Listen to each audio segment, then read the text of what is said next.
araw ay siswertihin. Katulad na lamang na ating talakayan ngayong araw kung saan siniswerte ang mga manunulat na gumagamit ng wikang Pilipino. Ngayon naman, pag-uusapan natin ang panahon ng pagkakas. Pero bago tayo magsimula, magkakaroon muna tayo ng palatuntunin sa silid-aralan. Ang una ay tumahimik, pangalawa, makinig, pangatlo, tumingin, pang-apat, ilagay ang kamay sa hita. Ulitin natin. Una, tahimik. Sundan niyo ako. Una, tahimik. Pangalawa, Makinig. pangatlo, Tumingin. pang-apat, Ilagay ang dalawang kamay sa hita. ulitin natin. Una, tumingin. Pangalawa, makinig. Pangatlo, tumingin. Pang-apat, ilagay ang kamay sa hita. Sana masunod natin yan sa ating pag-usapan. Sa panahon ng Hapones, alam niyo ba ang Hapon ay matagal na talagang gustong-gusto nila na sakupin ang Pilipinas at maghari sa buong Asia. Kaya naman mas pinalakas nila ang kanilang hukong pandagat at ang kanilang mga sasakyan. Kaya naman dito nagkaroon ng pagsabot sa Pearl Harbor sa Hawaii. Noong ika-8 ng Disyembre ng taong 1941 ay pinanalamang binagsakan ng mga bomba ang Pearl Harbor sa Hawaii na pinatitigilan ng hukong dagat na Amerikano gaya din ang pagwasak ng maraming sasakyang pandagat. Alam niyo ba, pagkatapos ng pagbomba sa Pearl Harbor sa Hawaii, ang sinunod naman nilang pinuntahan ay ang Pilipinas. Saan sa Pilipinas? Sa Maynila, kung saan mayroon itong pinakamalaking kampo ng mga sundalo, Amerikano. Kaya bakit magalit na galit ang Hapones sa mga Amerikano? Bakit nga ba? Para mailigtas sila sa military, something na military yan. Tapos, pagkatapos sa Maynila, pumunta naman sa Bataan, kung saan nagkaroon ng Kabataan Death March. Ano naman meron sa Kabataan Death March? Ito naman yung pagpapalakad sa mga sundalong Amerikano at mga Pilipino. Na kung saan mula sa Batangas, papuntang Pampanga, naglalakad sila. Wala silang pagkain o inuwi. Kaya naman kadalasan sa kanila ay mga namatay. At ang iba naman ay surviving dahil ang iniinom na lamang nila ay mga tubig sa imbornal. At kapag gusto naman nila, magpahinga, doon naman sila bibigyan ng malupit na pagdako ng mga Hapones. So, ito yung picture o larawan sa Pearl Harbor sa Hawaii. Dito natin makikita na talaga ng pinaghandaan ng mga Hapones ang pagsabog sa Pearl Harbor. Ayon sa itinadala ng Chinese map coffee law na nagsimulang pinahila noong 1935 pagkatapos nga sa 1945. So dito makikita natin ang 10 taong transisyon sa pananakop ng mga Hapones sa ating mga Pilipino. At dito mas lalong lumago o mas yumaman ang edukasyon mula sa unang baitang hanggang sa kolehiyo.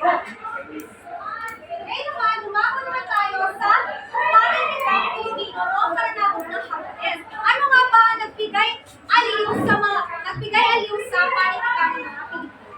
Sinahod ng mga Hapones ang Pilipinas noong 1941 at 1945. Sa pagsasabot na ito, inutan ang paninikang Pilipino. Ang lingguhang liwayway ay nilagay sa matiklit na pagmamatyag ng mga Hapones. Ano naman ang lingguhang liwayway? Ito ay isang magandang magazine na kung saan mayroon siyang mga nakapalogin tungkol sa pamumuhay ng mga tao, tradisyon, kultura. Diyan talaga ang mga nilalaman ng lingguhang liwayway. Ngayon, bakit nasa mahigpit siya ng pagmamatyag ng mga Hapones? Dahil natatakot ang mga Hapones na maaaring ang mga nakalagay, ang mga nakalatha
katulad ni dito si Tumbakan. Ginugundo. So, itong tatlong panunalan na ito naman talaga yung pinakasikat sa larangan ng panitikan noong panahon ng Kapiles. At dito, ang mga paksahe na ginagamit nila ay tungkol lamang sa pamumuhay ng mga tao, lahat ng mga nakapaloob sa isang komunidad o ano yung mga nangyayari. Ngayon, meron din tayong mga maikling kwento na nabigyan ng gantimpala. Ano yung una? Lupang Tinubuan ni Narcisi Reyes. Ito, may kamalian dito. Ito ay Narcisco Reyes, hindi Narcisi Reyes. So, lupang tinubuan ni Narcisco Reyes, ito nakatanggap ng unang Gantimpala. Ano naman ang nakapaloob sa kwento na ito? Ito yung isang nanay na kung saan nahirapan siyang itaguyod ang kanyang pamilya. Bakit kaya? Dahil sa Tapos, pagkasakit ng kanyang asawa. Ayan. Pangalawa, ano naman yung nakatanggap ng pangalawang gantimpala? uhaw ang tigang na lupa nila Wayway. Uhaw ang tigang na lupa ni Liwayway AR0. So dito naman sa pangalawang gantimpala, ang nakapaloob dito ay suliranin din sa pamilya na kung saan ang anak ay uhaw sa pagmamahal ng kanyang magulang. So dito, hinahanap niya ang isang pamilya na kung saan sasabihan niya na sama na loob. Pangatlo, ano naman ito? Lungsod na yun, NBM Gonzales. So ito, ang NBM, ito si Nestor Vicente Madali Gonzales. Ulitin ko, Nestor Vicente Madali Gonzales. Ano naman nakapaloob dito? Ito ang positibong paksain na mga naisulat at nabigyan ng gantimpala na kung saan ipinakita, pinalathala dito ang mga ano naman nakalakal dito ay mga buhay sa probinsya. Dito makikita kung ano yung pagkakaiba ng buhay sa lungsod at buhay sa probinsya.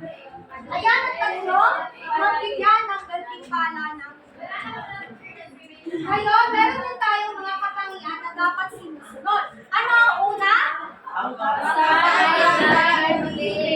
Ano naman ang matindi? Pag sinabi natin matindi, ito ay mahinahon. Mahinahon. Dapat lahat ng mga isinasaan mo, dapat mahinahon ka lamang. Dahil pag hindi ka matindi, hindi ka din sumusunod sa sa mga katangian sa kantang kasi kadalasan, bago ilimbag, ilathala ang iyong mga sinusulat, dumadayo muna ito sa mga Hapones, katulad ni Kenichi Ishikawa. Ngayon naman, pangalawa, ang mga pangyayaring magulang ngunit di malibot. Dapat hindi ka magpaligoy-ligoy, dapat diretso agad sa kung anong dapat na sasabihin mo. Ang mga kwento ay walang balangkas, ibig sabihin, malaya ang panunulat kung paano niya ipapahiwatig ang lahat ng gusto niya sabihin. Panglima, ang mga paraan ginagamit ay iba-iba. Dahil nga walang balangkas, walang estilo,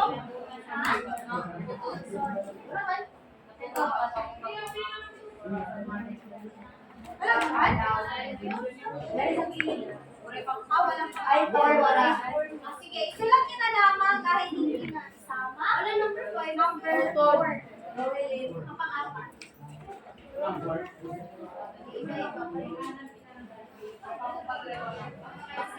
Tingnan niyo na lamang. Ang pang-apat, ang mga paraan na ginagamit ay iba-iba. Pang-anim, ang pagkakaroon ng mga malawak na paningin ng mga manunulat ay bakas na bakas sa kanilang mga sinulat. Kadalasan sa mga sinusulat ng mga manunulat, ito ay likha sa kanilang kaisipan at kung ano yung mga nakikita niya sa kanyang kapaligiran. Pang-pito, ang mga pangungusap na ginamit ay kaya isang bagay na nagpapaganda sa mga ito. Hindi yan itiha, ito. Okay ba yun? Opo. May mga katanungan? Wala. Wala? Ano nga ulit yung una nating balatong tulis sa silid-aralan? Pangalawa? Umiling. Ilagay na lang sa hita. Okay. Hindi na naalala pa. Ngayon naman ating pag-usapan sa gintong panahon. Bakit kaya sinabi sa panahon ng Hapones, ito daw ay gintong panahon? Bakit kaya? Mga tula. Dahil sa tula, dahil sa maikling kwento, at sa paggamit ng mga salitang wika Pilipino. Dito kasi mas lalong umusbog kung makikita natin sa panahon ng Kastila, panahon ng Amerikano, ipinagbabawal ang pagbabasa ng mga wikang Pilipino. Kaya naman, dito sa panahon ng Hapones, nabigyan ito ng gintong panahon para sa mga manunulat na gumagamit ng wika Pilipino. Kaya meron naman siyang katanungan. Bakit ang muling pagsilang sa sariling panitikan ay naganap pa sa loob ng panahon ng kaligtasan? Bakit nga ba? Hindi natin may pagkakaila na ang panitikan ay sadyang mayaman na noon pa lamang. Bakit kaya mayaman ang panitikan noon pa lamang?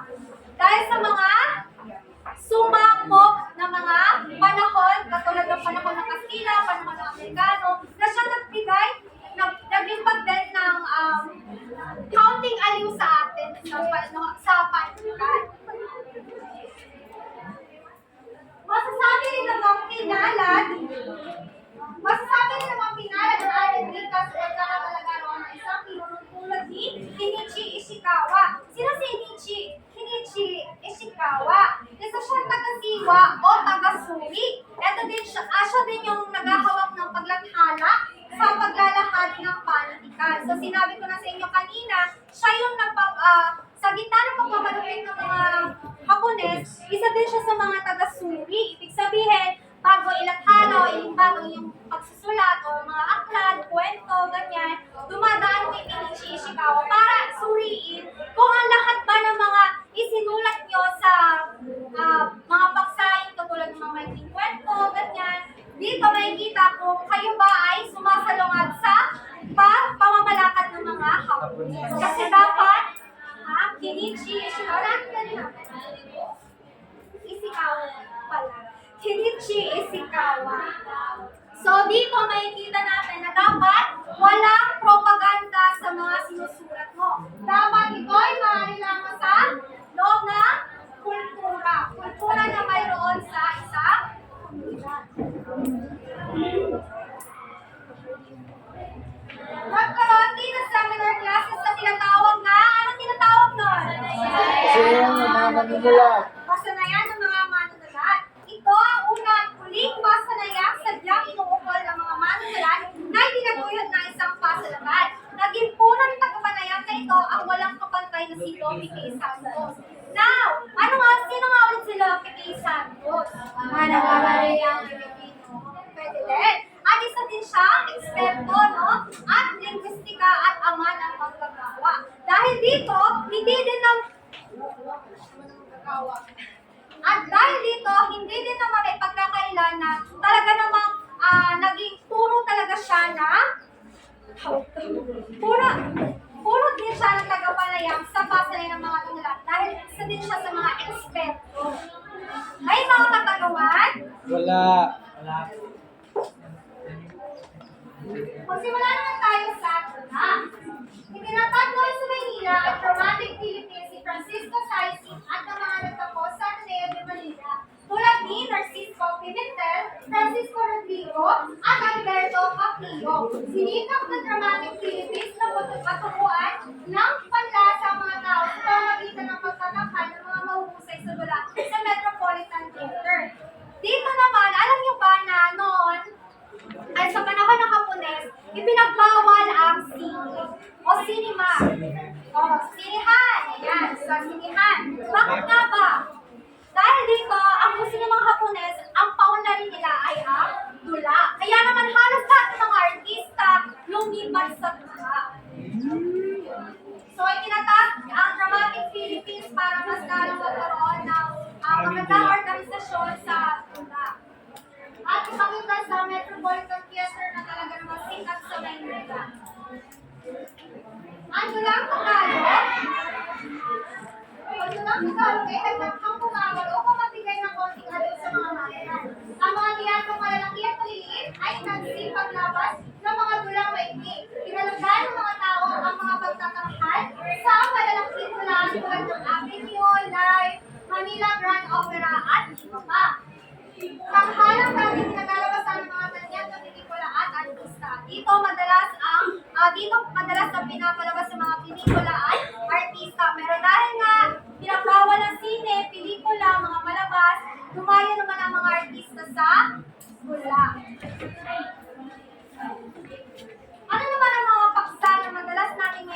sa dula. Ang paksa ay tumutugon sa lahat ng hinihingi na isang totohanan drama sapagkat nangihibabaw sa mga dulang sinulat noon ang ihip ng damdamin, katimtiman ng pagmamahal na anak sa ina, ng ina sa anak, ng kasuya sa kasintahan at gayon din ang pagkilala sa tungkulin at ang pag-ibig ng inang bayan. So makikita natin katulad sa mga nabigyan ng gantimpala, tungkol siya sa masidhing damdamin sa pamilya, suliranin sa buong taong to pamumuhay, pati na rin sa nakapaloob sa kapaligiran ng isang pamilya. Mayroon din katanungan? Wala. Wala na? Tumako naman tayo sa mga dula at manunalat. Ilan sa mga pangunahing nagtingning sa larangan ng dula ang may aklang Sino Ba Kayo? Julian C. Balmaceda. Ito ay dinanghal ng Dramatic Philippines sa Metropolitan Theater sa ilalim ng pagmamahal ng Narcisco Pimentel dahil sa anak ang palabas ni Suwan ang higante ng patay at initingan ng bayani. Ang huli ay habang sa dulang ng Weber Nixon. Sino Ba Kayo? By Julian C. Balmaceda. Ito ay pag-iikot sa identidad na isang tao. So dito yung mga mapagpanggap na isang tao. So dito, ang hinahanap kung sino nga ba talaga. Sino ba kayo? Okay? Magets ka ba? May mga katanungan? Wala po. Sinulat ni Jose Maria Hernandez ang kasaysayan nilang may tatlong yugto na Panday Pera. Ang mga dula ng panahong iyan ay nagkaroon ng pagkakataong may tangkal sa aming theater sa pangasiwa ni Roberto Galeana as a state theater sa pangasiwa ni Raon A. Silvia. Sa Panday Pira, ito naman yung nagbigay sa atin para magmulat tayo sa kaisipan. Ano ba yung mga pamumuhay noon? Ano ba yung pamumuhay noon? Pagpapanday. So yan, Panday Pira. Dito sa picture na to, pinagsama ang Panday Pira ay ang The Great Canyon of Drama Sulaiman. So dito, ang inahan kasi noong unang panahon, may isang Pilipino na nakagawa ng first canyon, pinakaunang canyon dito sa Pilipinas, para sa panahon ng Amerikano. May katanungan? May katanungan? Wala po. Wala, nakikinig ba ang lahat? Opo. Nakikinig ba? Opo. Okay. Proceed. Sumulat naman ng mga dulang panradyo, sina Jose Villapaganiban at Jose M. Hernandez. Tungkol sa mga pangkasaysayang pangyayari tulad ng utak habang panahon na itinampok ni Babini at ang anino ng Davitan tungkol kay Rizal. So ito daw yung mga dulang panradyo. So hindi lang basta-basta mula sa itinatanghal sa isang teatro, meron din tayong panradyo. Talaga naman sumikat. At nabigay sa mga at sa mga Dramatic Philippines, nagtanghal din ang iba't ibang dula ni Wilfredo M. Guerrero sa Metropolitan Theater. Sa pagkakatanda ko sa Metropolitan Theater, kadalasan din sa mga K-pop ngayon, no? Isa din sila sa mga lokasyon na ginaganap sa mga concert, no? Katulad sa G-Friend, no? Sa G-Friend, lahat talaga. So, Sa Twice. Parang iba din sa concert ng Blackpink, Twice. Sa arena talaga siya, pero dito sa Metropolitan Theater, maliit pa lang yung concert. Di siya concert parang fan-signing ata. Small event. Admit, sina Claudio Del Mundo at Mateo Cruz Fernando ay nagkakala ng isang dula sa liwayway ang Bulaga. ika-23 ng Pebrero, 1943. Nagkala rin ang San Juan Abacani, Alfredo Pacifico Lopez, ang dulang sa pula sa puti ni Francisco So Rodrigo ay tinakal noong panahon ng hapon. Sa pula sa puti, ito na yung sa manok, tama. Ito ay may isang lalaki na kung saan hindi niya matigil ang pagsabong. Kahit tumatalo siya o ganyan. Kasi iniisip niya, swertihan lamang ang pagkakapanalo. Dahil sa swerte na nasa utak niya, sa swerte na kung ganyan. Kahit matalo, porsigido pa rin siya makipagsako kahit nasa mo. So, kaya yung isa sa mga paksain ng mga dula sa panahon ng may iyon